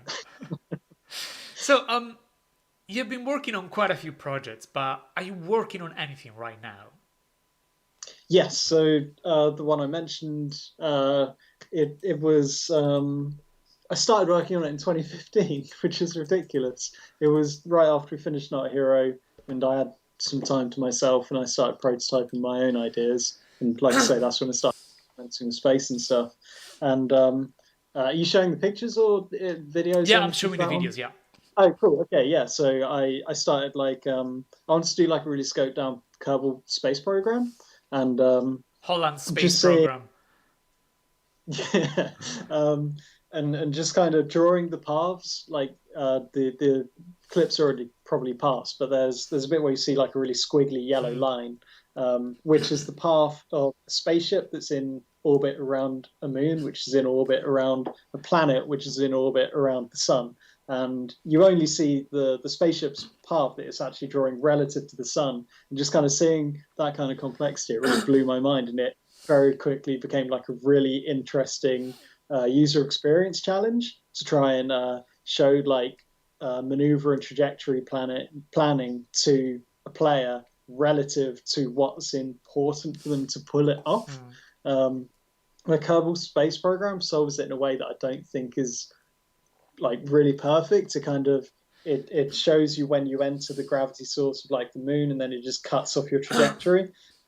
No, actually, they've changed that now, haven't they? I don't know if they've changed. I know that they have the sphere of influence for a long time. I don't know if now they've Yeah, changed I that. mean, I'm still doing sphere of influence because I think that I do want to keep it simple enough. But anyway, I'm definitely getting sidetracked. At that game, I quickly was like, okay, I do not have the game design skill or like the technical proficiency to actually make the game I want to, and so I scoped it right the fuck down and made SPACEPLAN as just kind of like a pissing about learning thing, and that kicked off. And then I was like, okay, maybe I can make the game I want to now. I started experimenting with the next thing. Know if there's the video of the game where you're flying around in space with all of the things. That game is what I start like. That was my prototype in 2018, and that's the game that I kind of boiled down and turned into Game of Thrones instead. Because again, I realized that I didn't have the technical skill or game design skill to actually make the game I wanted to. And so I just kind of reapplied it to Game of Thrones and brought on an actual gameplay designer, Ash McCallan, to actually sort out all the issues of my own game design and kind of pull it together a bit better. And then now that we've finished up on that, I'm feeling much more confident that I'm very excited because first of all, I haven't touched sci-fi in the last year. Like the whole time I was on Game of Thrones, I didn't play sci-fi games. I didn't read sci-fi books. I just kind of avoided it because I knew that I would get fucking excited to do it again. Sidetracking again. So now, yeah, exactly. So now Game of Thrones is out. I'm back to reading sci-fi books, and I'm back to prototyping this stuff. And yeah, I'm basically feeling very confident about actually doing that. It's going to be very like the goals with it again are sort of accessible, low commitment gameplay. Similar to SPACEPLAN, but without the Skinner box clicker mechanics. I never liked that about SPACEPLAN. But so allowing people to engage as much as they want to, very low commitment, but having a very large narrative scope in a very absurd universe. I won't go into it much more than that, but yeah, I'm just very interested in kind of just satisfying that. It's like I've gotten back into idle games again because of post release depression and stuff, right? I think that idle games are a really good cushion for depression. It's very interesting. Like because they when you're not really in the mood to be doing anything, but you feel guilty because you're not being productive and stuff. Like I find it very hard to get into like something like Civilization when you're in a state like that because there's just so much to focus on and learn. You really need to give it your full attention. But with an idle game, it coaxes you into playing it. You're like, oh, this is really simple, and then it just really gradually lays more and more complex mechanics onto it, and in a very passive way, you become an expert at it. And I think, I'm just still very interested in exploring that, and I'm excited that I'm like understanding it better and better about what I love about the genre and what its strengths are. Yeah, it's really nice. My only thing is that if you're going to have a black hole, I want it to be rendered relativistically like a black hole. I've got my plan for a black hole in my new game, and you're going to fucking hate it then. It is nothing like, it's not real. So it's okay, I'm doing a tutorial on how to do relativistic rendering for black holes. It's okay, it will save everything. Actually, now I think about it. Okay, well, so the black hole in my new game it's going to be like a giant at the center of the galaxy, like a big friendly giant, a very humble giant who's at the center of the universe is the idea. But I think that actually rendering like a very simple 3D character with the kind of effects you'd use to do a proper relativistic black hole, reflecting the light in the right way and bending it around a character, that'd be really interesting, actually. I think that the way Unity works, it's very hard to, even with the render pipelines, it's very hard to do relativistic rendering because it's not designed to do path like that. I think the easiest way... Surely you can do it off of a skybox, though, right? Yeah, totally. Yeah. I think like if you want to do the planet distortion, that's like the gravitational lens, that's super easy on a skybox. If you wanted to bend like geometrical object, that's a bit tricky, but you can cheat. And what you can do technically, you can have the skybox being gravitational lensed, if that's distorted, but maybe you can have the accretion disk as a mesh that gets distorted as a mesh, and that simulates the effect of being rendered weirdly. Maybe could work. I don't know. It's a tricky thing. I'm glad that Interstellar finally brought that. It's lovely. The one in Interstellar, actually, they faked it a bit because they have a more realistic rendered, but it wasn't as impressive as the black hole ones because there's a lot of lights get like red shifted basically and blue shifted based on the distortion of space. So you actually change the color of the black hole changed based on the light shift, but they sort of ignore that. Again, too many details. I'm going to crazy into that. In the meantime, if anyone has any question, feel free to write it in the chat box, and I will be happy to answer. Now, while people are coming up with questions, hopefully, there's one question I have for you, and it's the question that I'm asking all the guests that are coming on the show. And it's, how many versions of Unity do you have installed on your machine? So I think I've 4 or 5, like one for Game of Thrones, one for my old prototype, and then 2 for these tutorial series I'm following on like shaders and things, because they require you to have old versions installed. And then because I was preparing for this, I also loaded up like 4 different old prototypes, and each one needed a different old version of Unity. The first one to say that, and I'm so sorry because I'm imagining videos. It was really good for me because I enjoy revisiting them, right? And I've been looking for an excuse to. Actually, because I have another prototype for a photography game, and like I'm fucking upset. Like I'm getting back into photography right now post Game of Thrones as well, because that's kind of absorbed my life a bit. But like coming out of that, getting back into photography, and I've been making a idle photography game, which just a fun prototype. But I don't think it's commercially viable, so it might just be a side project. But that's a lot of fun as well. Yeah, but versions of Unity, yeah, I don't know. That's it. I guess we're meant to bitch about Unity now. My favorite topic.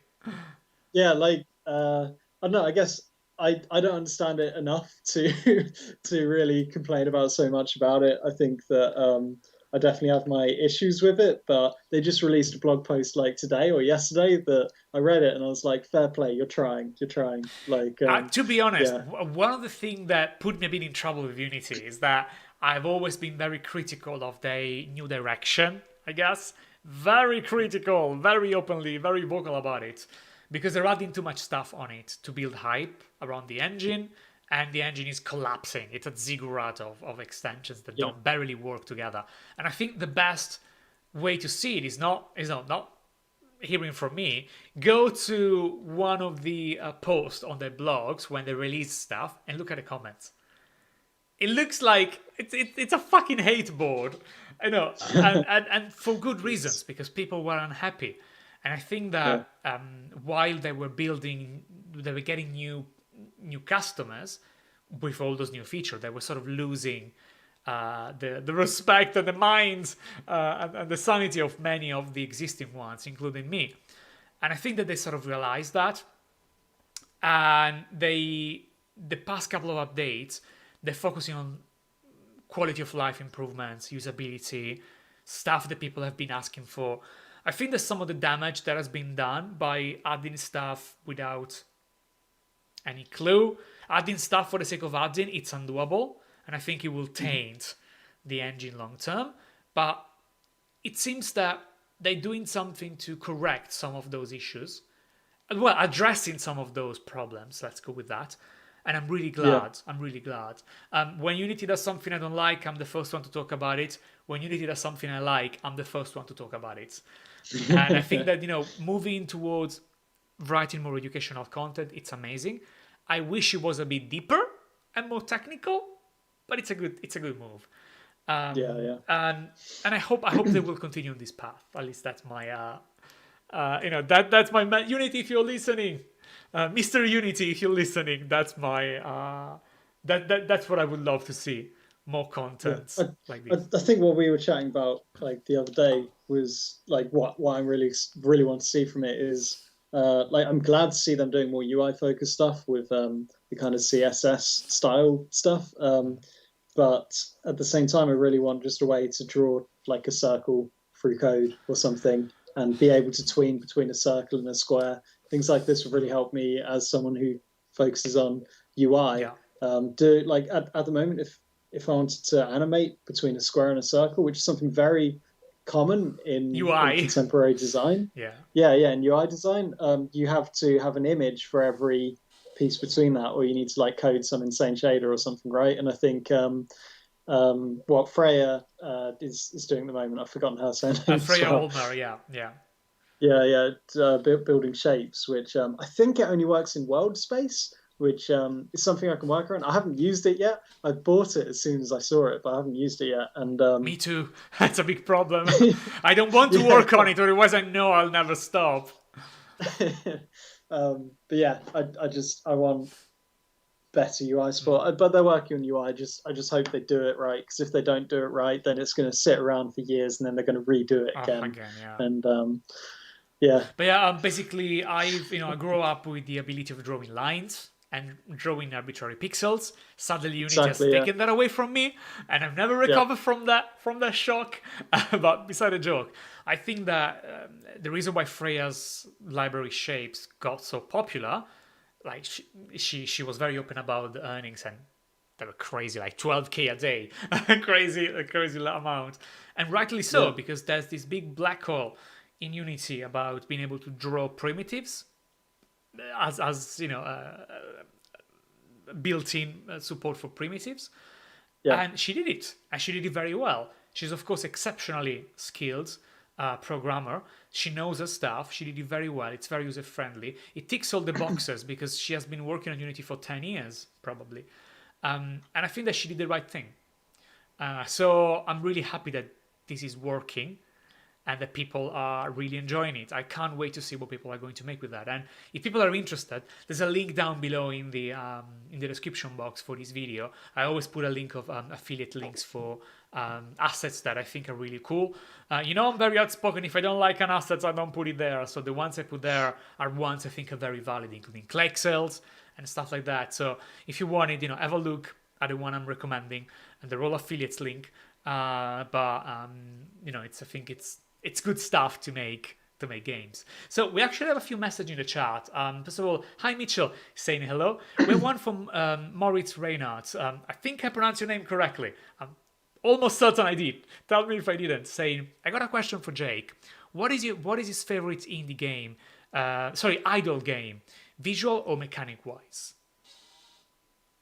Sorry, wait. What are my favorite idle games, whether they're visually or mechanically focused? I wouldn't really be interested in idle games simply for visual reasons, right? Like there are plenty of pretty games, and usually, like one of the reasons I think SPACEPLAN succeeded is because it was one of the first idle games to actually put a lot of time and effort into the visuals and give you something nice to look at, right?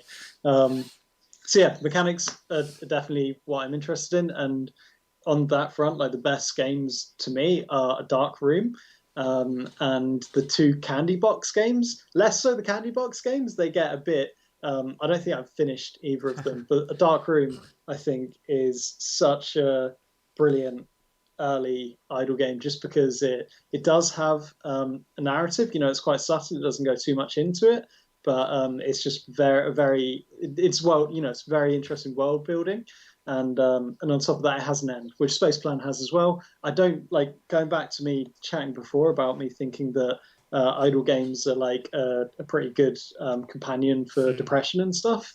I think that it's great they do that, but then they also can kind of keep you there. If you get like addicted to them, right, then you'll go weeks just kind of with this burden that they've made themselves on you. And I think these games need a point in them where they give you like a break point and they say like, you can stop playing now. And most idle games, they don't do that. They try to keep you hooked. They just keep going, and it just takes until you get the willpower to be like, I'm going to stop. That's most people's experience with Cookie Clicker. They're ashamed to talk about the fact that they got addicted to it. A Dark Room I love because it doesn't do that. I think it's just a lovely little healthy, very interesting game with a really lovely world building. I couldn't say Paperclips, Universal Paperclips. That's great for the same sorts of reasons. And there's one last one that I have forgotten. Oh, I liked Crank. I don't know if you know Crank. I haven't played. I haven't played many idle clicker games. So Crank, I liked it, but it also really pissed me off because it's like a lot of idle games in that it has that initial like clicker style mechanic, but then it leads you to think that you're going to be able to stop playing at some point, but really. Crank actually demands about 8 hours of your time non-stop. That's a lot. Which is but it also promises you an idle game while doing this, and it doesn't deliver an idle game. It delivers similar mechanics, but you've got to be there pretty much the whole time. So I still enjoyed it, but I was also just like, you just coaxed me into doing like completely focusing on it. I didn't like that about it. But yeah, those are the three games that like. Most other idle games that I know of are just, I think, very unhealthy, and I think that it's a genre that can be used for great evil or for great good, and the power. And there's not a lot in between. And so I'm very interested in exploring the good side of it. The bad side of it, I like looking at it to understand mechanics and how they're doing things, but then I'm also like, stay away. Yes, definitely. So Jake, if people want to find you, where they can find you? On Twitter mostly, I guess. That's oh no I'm showing people they can find your links down below. Twitter, I guess. That's about it really. I chat sometimes there. Mostly chatting about photography right now. Very into that. I'm just too excited about this. Look at the size of this camera. Look at it. That's an SLR. Wait. You know? People can't see it. It's out of the frame. Put it in Oh, front of your okay. face. Wait, I'll get a light on it. Here we go. It's tiny. It's the tiniest camera. It arrived today. I'm very excited about it. It's an SLR, which, if you're into photography, you know what that means. And it's like the world's smallest film SLR. It blows my mind. Maybe Anyway, you should do a game where you take pictures of stars. Who knows? Who knows? I plan to work that into my I'm just yeah. throwing ideas, for games I want to make, but I don't have the time to make. That's how I'm going. Before I say goodbye, the people that are still watching, keep watching. I'm going to show you. I'm going to show you in a minute who's here for the. Who's going to be here next week. We're going to talk a bit about a very big game, possibly the largest game ever made. So I think that's good. And I'm going to show you a bit of the sneak peek of the new tutorial I've been working on, which is available on Patreon right now. But hopefully next week will be available to everyone. Now, with that being said, Jake, I'm really happy that I had a chance to talk to you tonight. And I think that, as you know, we sort of went through your career in reverse. And I think that I'm really I've basically seen you from the beginning of your career in the game industry, and I'm really glad that you have so many opportunities to show how talented you have been, how talented you are, and I think that not many people have been able to exploit the opportunities as well as you did. And so, it's really glad to see you growing so much personally and professionally in just a few years that I've been knowing. It's not something Thanks, that. that's really lovely. But I mean, it's true. It's not something that you see all the time. Quite the opposite. You see a lot of people starting with a lot of ideas and willing to change the world, and then everything goes down. It's a much more common path for indies nowadays. So seeing you growing so much, I think it's really nice. It gives me a lot of hope for people like me.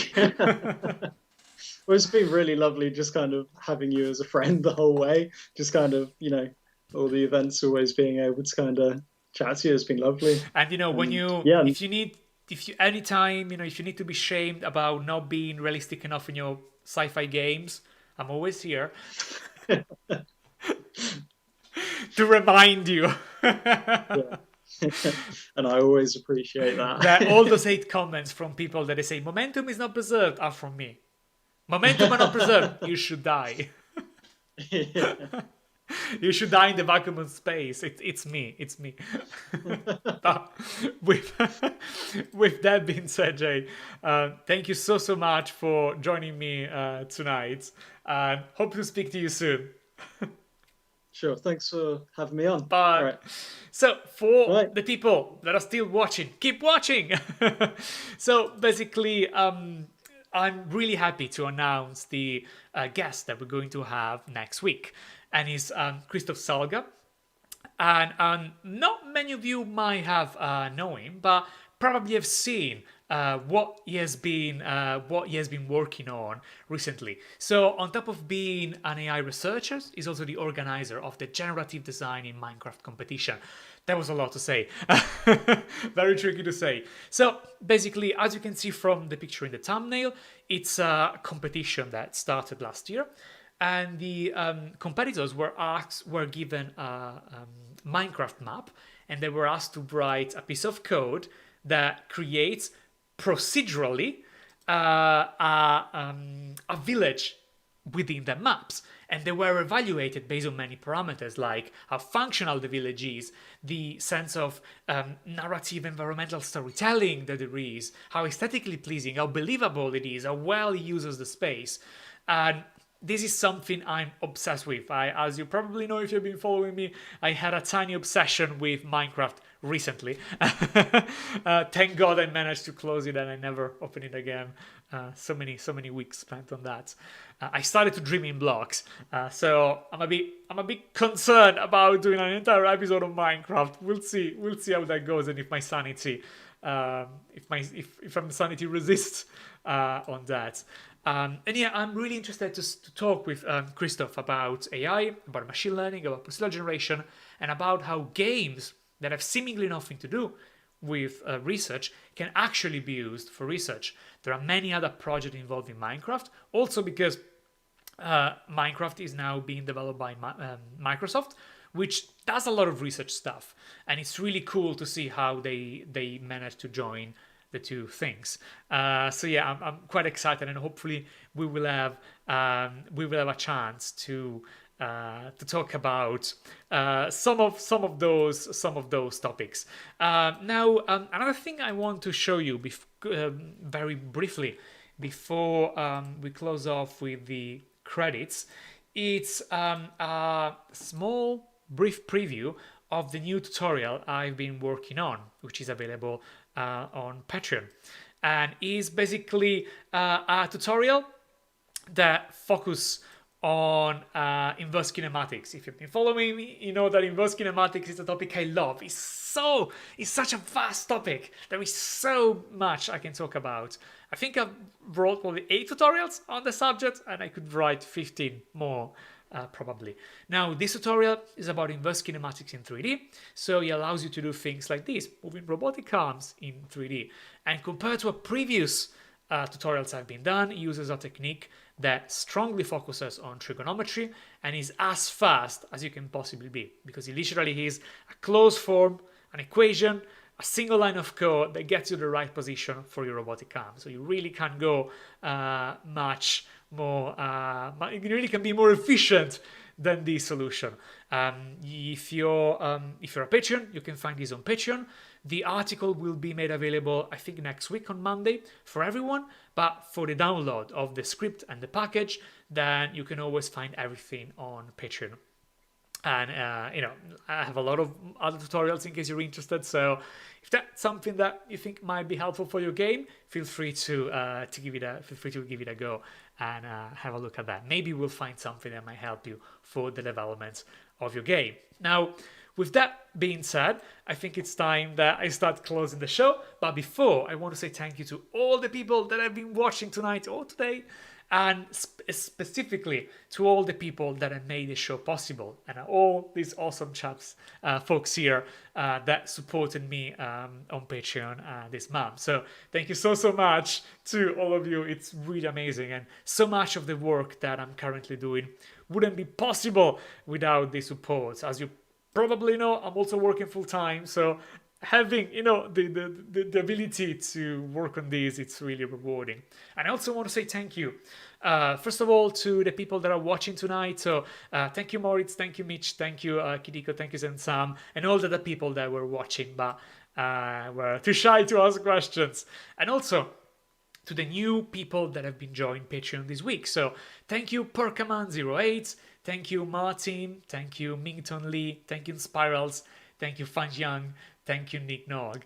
It's really cool to see new people keep joining, and I hope that you will find stuff that helps your game. And as always, if you find one of my tutorials or one of those videos helpful, and in any way you manage to build something because of that, feel free to share it with me. It's one of the big reasons why I'm doing it, is to help people building stuff. So seeing them building things, it's always very rewarding. Also, I've announced the short documentary that I'm going to release shortly. It's about Conway's Game of Life. If you've been following me, I've been talking about this obsessively because for the past 3 months I've been working around the clock to finish it before college starts. It's done, it's finished, it's online, but it's in a premiere mode, which means that it's not available yet. You can click the bell on it, but it's going to be premiere on the 5th of October at 7 p.m, the same time of the show, but it's a Monday. And I chose the day because it's the 50th anniversary of the publication of Conway's Game of Life on Scientific American. So the article that sort of made it popular to the general audience. And I think it was fitting to use to release it that time. It's a premiere event, so I will be live in the chat when that happens, and I will be happy to talk about it. And also I'll be publish a tutorial an article, I guess, that goes through the topics I've covered and in the video, and explore them a bit more into details. Now, with that being said, Again, thank you so much for joining me tonight and or today, depending where you are, and I hope to see you next time. Bye.